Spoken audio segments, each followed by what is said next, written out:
Welcome to Signal's Information Security Training. You may have a good understanding of what information security is, but you may not know why it is so important.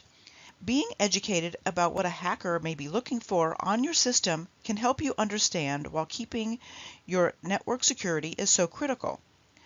Information systems, such as your computer, servers, or the network in general, need protecting since they control many aspects of how we go about our daily lives.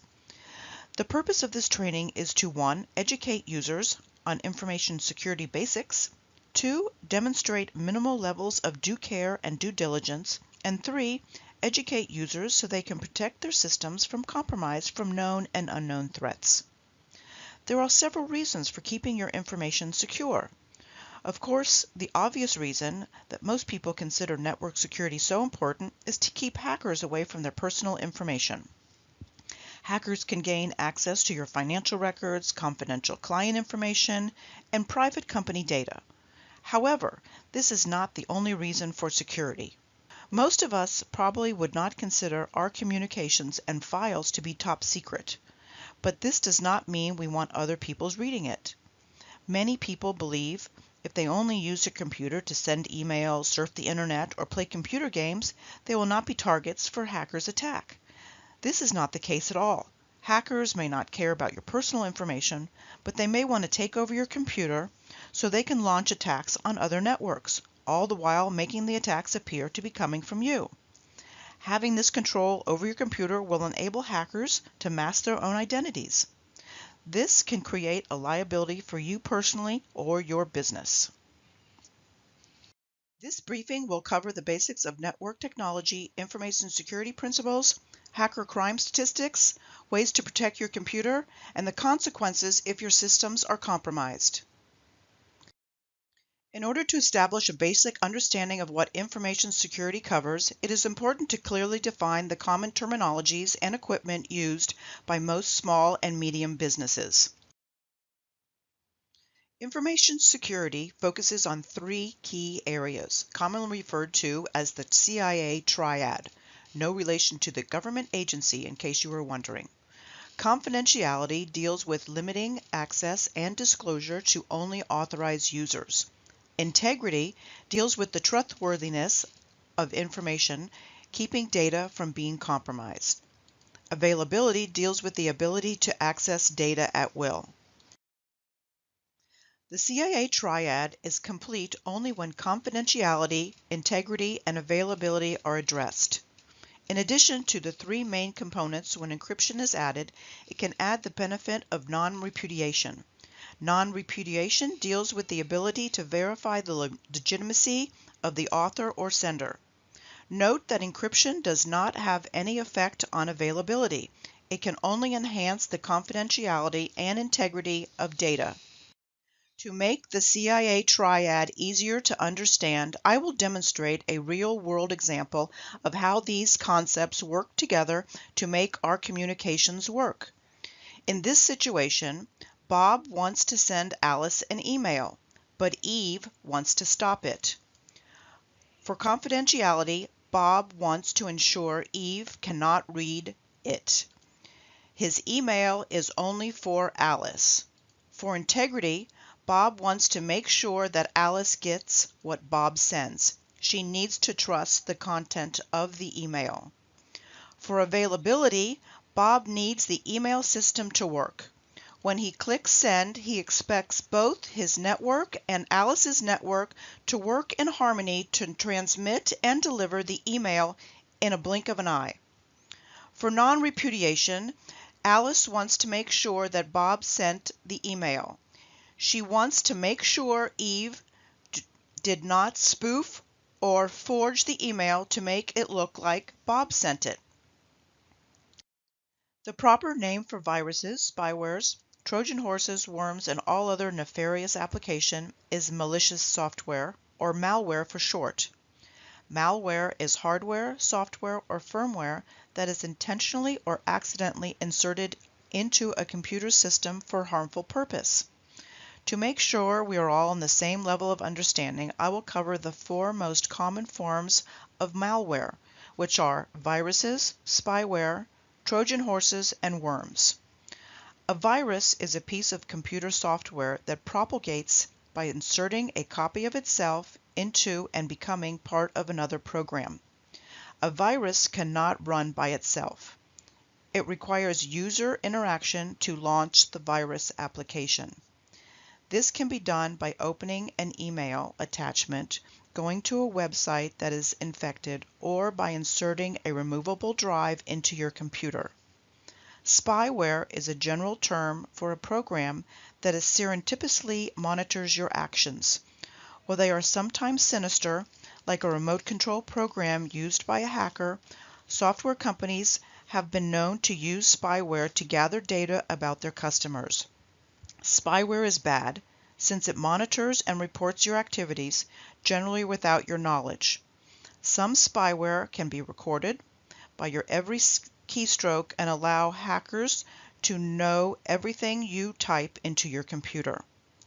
Commonly thought of as a virus, a Trojan horse is a computer program that appears to have a useful function, but also has a hidden and potential malicious function that evades security mechanisms, sometimes by exploiting legitimate authorizations of a system. Examples of Trojan horses are common among shareware or freeware, as a user thinks they are downloading a simple game or application, while they are also downloading a hacker's Trojan horse that was built into the game software. A worm is a computer program that can run independently, so that its main reason is different from a virus. The worm can propagate a complete working version of itself onto other hosts on a network and will generally destructively consume computer resources. Worms are commonly described as being network aware since they can replicate across a network in a matter of seconds. Phishing is entirely focused on identity theft. It is an act of sending an email to a user falsely claiming to be a legitimate company in an attempt to scam the user into surrendering private information. The phishing email directs the user to a fake website where the user is asked to update personal information.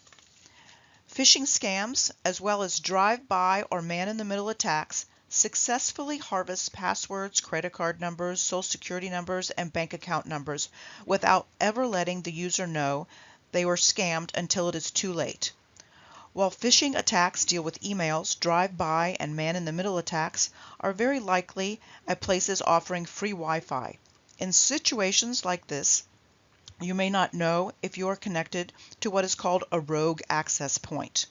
While you do get free internet access, everything you do during that session is recorded by a hacker since your data flows through his wireless networking equipment.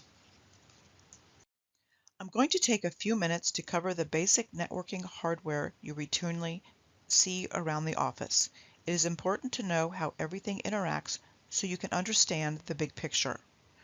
A router is a device that connects two or more networks together. Routers connect your local area network, otherwise known as LAN, with the internet. The router can be thought of as the traffic cop that sits between the LAN and the internet. It tells data where it should go and how to get there. A firewall filters all network packets to determine whether to forward them towards their destination. A firewall is a term for a device, software or hardware, that prevents undesirable activity from either entering or exiting a network. Once data passes through the router or traffic cop, the data must pass through the firewall to see if it is legitimate.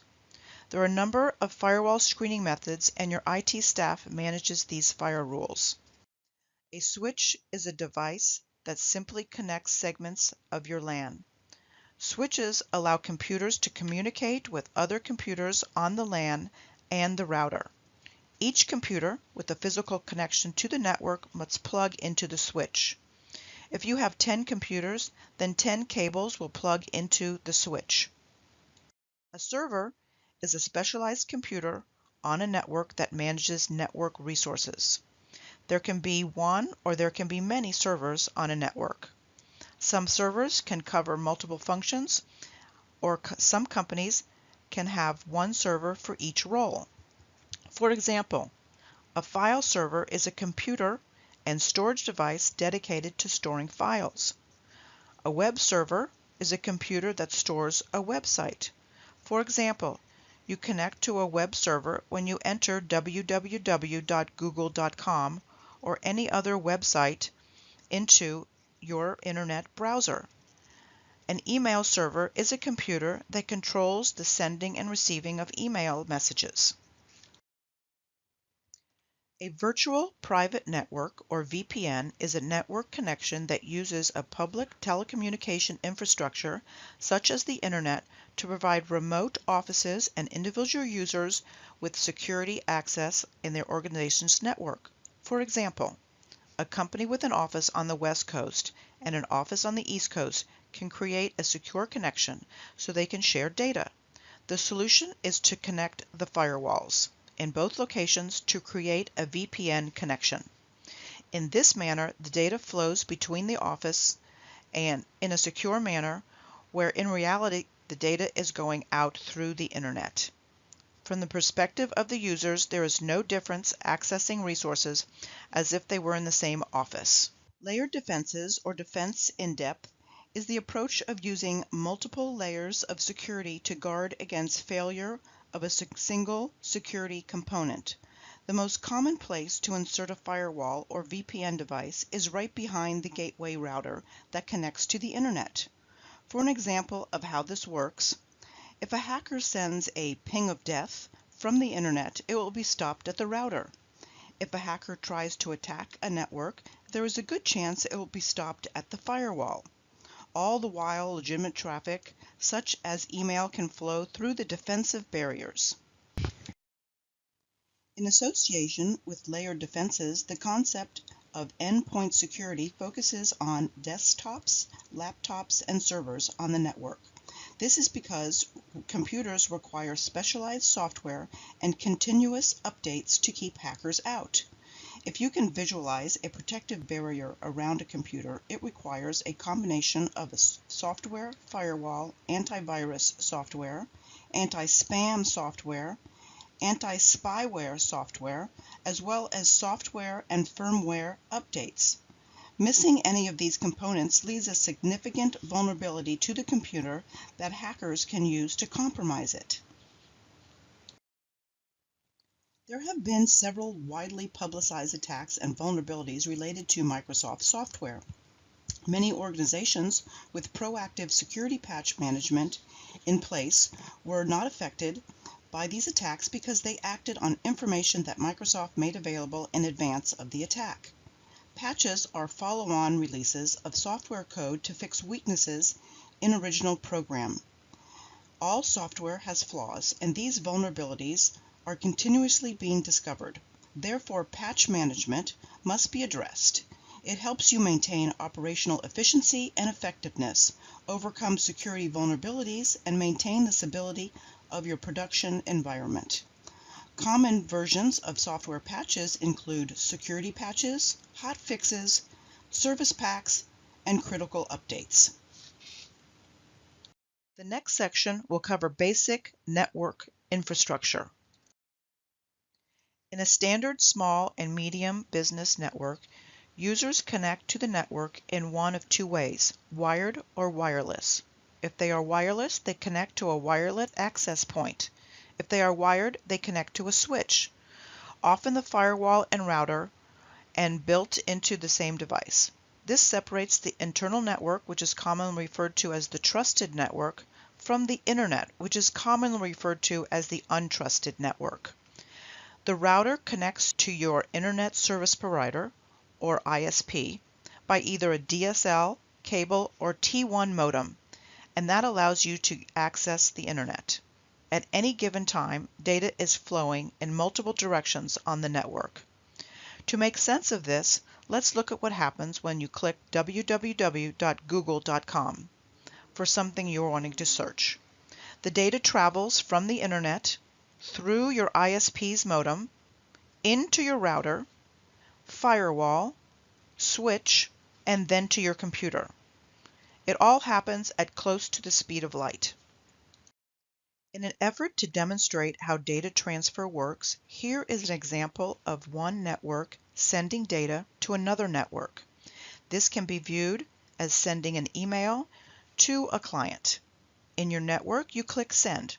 The outbound rules of the firewall check the type of data being transmitted. If it does not meet the firewall rules, it will be blocked. If the data does meet the firewall rules, it will be allowed to leave the network. At the client's network, the data will have to go through the client's firewall and be subject to that company's inbound rules. If the data does not meet the inbound rules, it will be blocked. This can be equivalent to having an attachment that is not allowed, or maybe the data contains a virus. If the data does meet the inbound rules, it will be allowed into the network and delivered to the proper recipient. Now, getting into information security. We'll cover a basic understanding of the situation. Hacking is no longer the young, brilliant teenage portrayed in the movies like War Games. Hacking is a multi-billion-dollar industry, and it is now largely the realm of international organized crime. That is the face of the modern-day hacker. Malware developers no longer hack for just fame and notoriety. Identity theft has made hacking a lucrative business with little chance of being caught. Their money-making strategy involves controlling as many compromised computers as possible. Well-deserved viruses, spyware will go unnoticed by users and can turn off antivirus software to elude detection. The term botnet may be new to you, but there is a good chance your home computer or even a computer there at your workplace is part of a botnet. These compromised computers are called bots, which is short for robots, and they are also affectionately known as zombies, since they are the living dead. These network of zombies are controlled by hackers and do their bidding 24 hours a day, 7 days a week. It is these compromised computers that network together to form bot networks or botnets. These computers in the botnets are responsible for sending out spam and attacking other networks and stealing people's identity, all while the user does not know that his or her computer is infected, since botnets use well-designed malware that generally go unnoticed by users and can turn off antivirus software to alert detection. These botnets are made up of infected computers from around the world, and some botnets have been reported to be as large as 500,000 infected computers. Not only are botnets effective in doing cybercrime, but they make up extremely hard for authorities to locate and prosecute the botnet herder, who is the hacker behind it all, issuing orders to his zombie army. Hackers hire out their botnets to the highest bidder. One day, hackers may have their computers send out spam for a Canadian pharmaceutical company. The next day, they may be paid by a company to crash the website of their competitor to cause embarrassment. All the while, hackers are always recruiting new computers to their army of darkness through ever-evolving, ingenious ways of infecting victim computers with their latest malware. There are many challenges facing companies with information security. System and network administrators not prepared due to insufficient resources and the lack of formalized training. Critical infrastructures increasingly rely upon the internet for operations, and intruders are leveraging the ability of broadband connections from vulnerable home computers and collections of thousands of compromised computers they use as weapons. We are still in the dawn of the internet. In the past 2 decades, technologies have rapidly evolved, and since the original architecture of the internet was not made with security as a main concern, there is a great deal of weakness inherent to the internet. Greater computer power also comes with the rise of automated or scripted attacks. The face of the hacker has changed dramatically. The level of attack sophistication has grown incredibly, while the level of intruder knowledge has inversely dropped. Such novice attackers with automated attack tools are commonly referred to as script kiddies, since they rely upon the scripts or programs other hackers created. Exploits, such as the viruses or spyware attacks, follow certain cycles. In the beginning, attackers find a vulnerability either through an accident or on purpose. Since the vulnerability is not published or well known, it operates under the radar of the antivirus and anti-spyware companies, whose job it is to create fixes and protect computers. As the vulnerability starts to attack or exploited, it also gets more well known, and crude attack tools are created to make the exploit easier to launch. By the time the exploit is being widely used, this caps the cycle, since the antivirus and anti-spyware companies are now aware of the vulnerability and have created fixes to prevent new infections. At the same time, the exploit is losing popularity. New variants or entirely new exploits are being launched to take advantage of other weaknesses. The exploitation cycles or various vulnerabilities will overlap. It is a never-ending cycle and requires users to always be aware of new threats. It is simply a new fact of life. The exploits to known weaknesses will never go away. I am now going to cover who the attackers are, what these people are doing, where they are coming from, when you are most vulnerable, why they are doing it, and how they are doing it. There are 5 main categories of hackers. The stereotypical teenage hacker, just seeing if something is possible or to gain bragging rights. The disgruntled employee who is already entrenched within your company. The corporate spy who is willing to brave jail time for your trade secrets. The new scourge of cyber criminals, largely operated by international organized crime syndications and foreign governments that are not only spying on our government, but are spying on our companies to gain trade secrets to provide their own companies.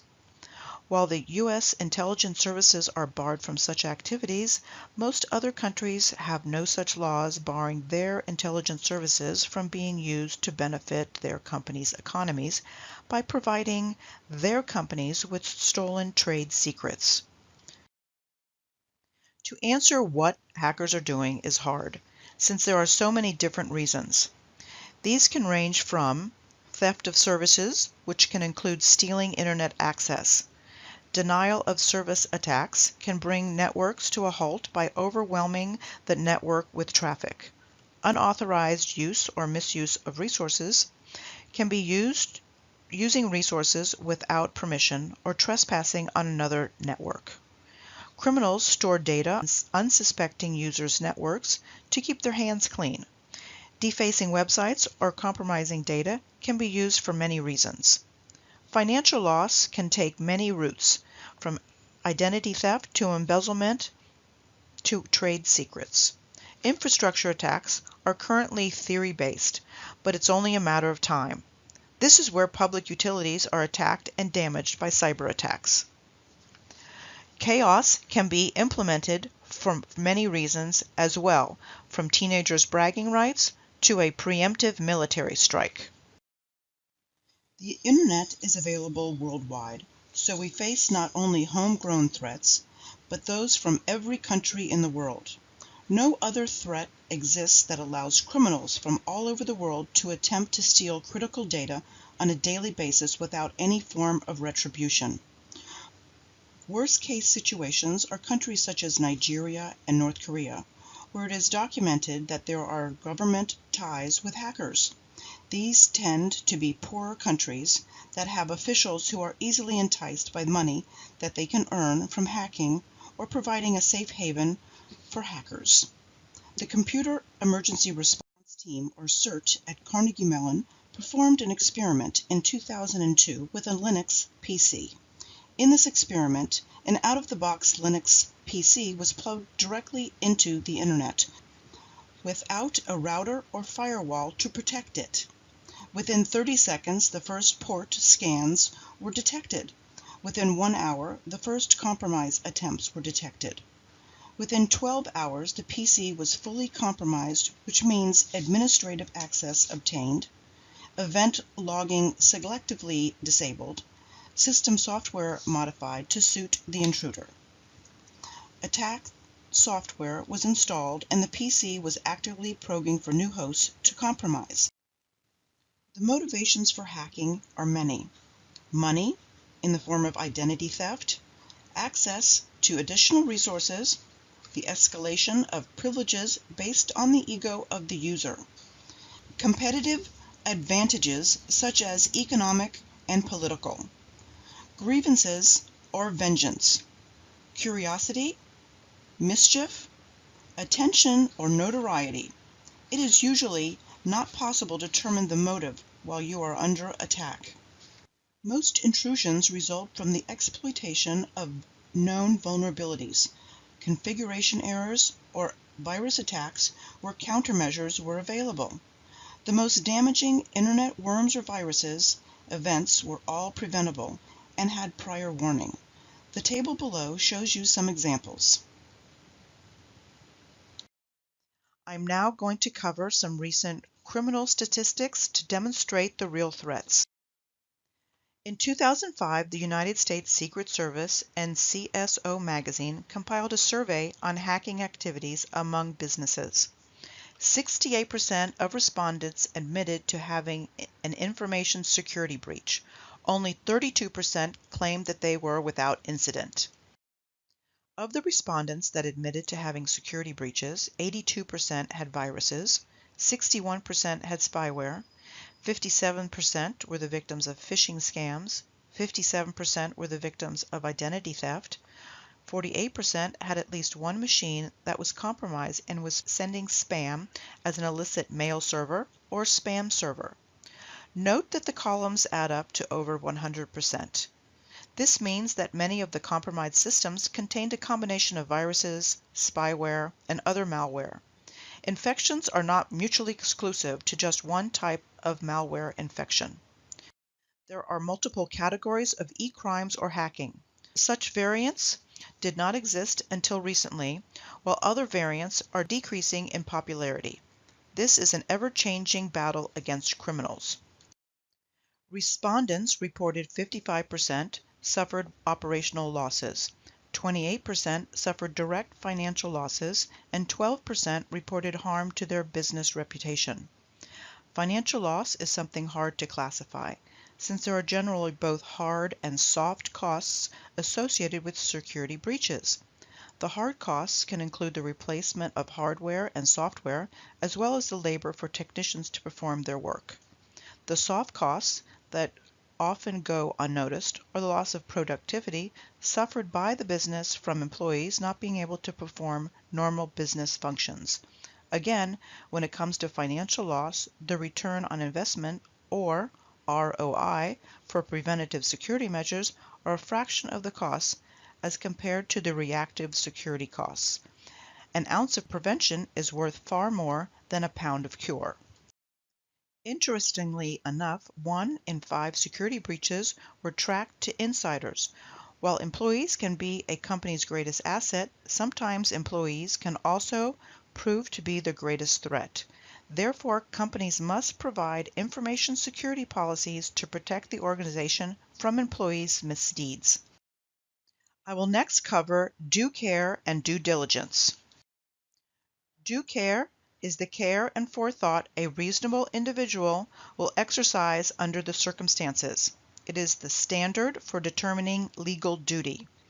Information security policies are in place to protect the organization, its employees, its partners, and its clients. Ask your supervisor if you need clarification on any information security topic, and information security applies to every user. Due diligence is the effort made by a reasonable individual to avoid harm to another party, where failure to make this effort may be considered negligence. Follow all applicable policies, procedures, standards, and guidelines. Report any suspicious computer or network activity to your supervisor immediately. Report discrepancies or weaknesses to your supervisor and be proactive. Always use common sense. Only open emails from senders you know. Keep your computer updated daily. Use current virus and spyware definitions. Use appropriate hardware and software. Never open an email from an unknown sender. Never download free software. Only visit reputable websites. Never disable firewalls or antivirus software. And never disclose passwords to anyone. Many people and businesses unknowingly leave their private information readily available to hackers because they subscribe to some common myths about computers and network security. Next, I will cover 5 common myths and the facts to dispel them. Myth 1. I have virus protection software, so I am already secure. Fact. Viruses and security threats are two completely different things. Your antivirus software will not tell you about any of the security threats, such as whether financial or customer records are exposed to the internet, or whether your computer is vulnerable to various hacker attacks. Myth 2. I have nothing to worry about. There are too many computers on the internet. Fact. A single hacker can scan thousands of computers looking for ways to access your private information in the time it takes you to eat lunch. Myth number 3. Network and computer security is only important for large businesses. Fact. In reality, nothing can be further from the truth. Whether you are working at home or in a large enterprise, your computer contains valuable and sensitive information. This can be financial records, passwords, business plans, confidential files, and any other private data. In addition to your private information, it is also important to protect your network from being used in denial of service attacks, as a relay to exploit other systems, as a repository for illegal softwares or files, and much more. Myth number 4. I know what is running on my computer network and I am sure that it is secure. Fact. With the increased presence of spyware and other malicious software easily distributed on the internet, it is impossible for a user to know everything that is running on a computer. Virtually all networked computers have one or more possible security threats or vulnerabilities. These threats can exist in your operating system, the software you run, your router, firewall, or anything else. Myth number 5. The best time to deal with network security is when a problem arises. Fact. The best time to deal with network security is right now, before a problem arises, and to prevent you from ever becoming a victim.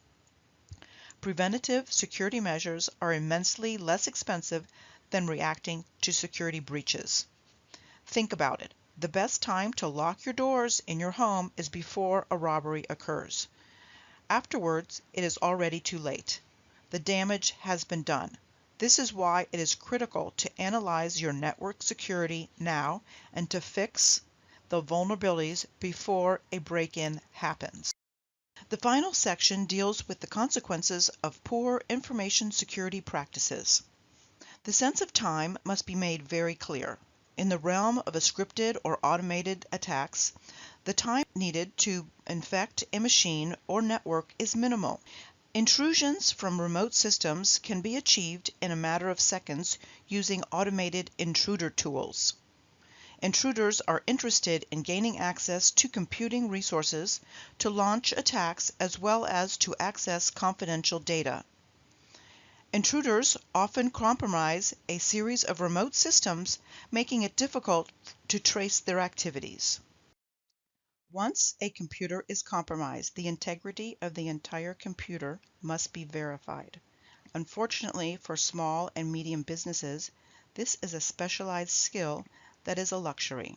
With over 20 million lines of code, Microsoft Windows cannot be guaranteed as 100% cleaned following a virus removal.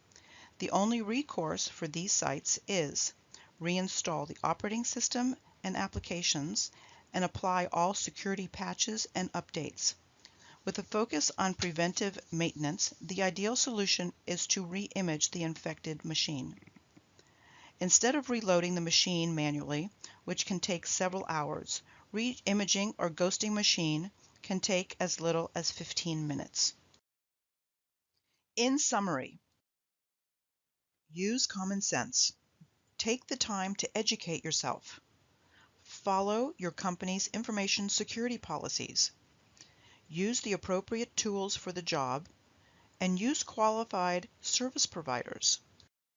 Most growing businesses do not have any formal information security policies in place, and it is a significant liability issue. We've taken it upon ourselves to turn this trend around and provide no reason why businesses cannot implement the IT security policies, procedures, standards, and guidelines they need to be properly protected.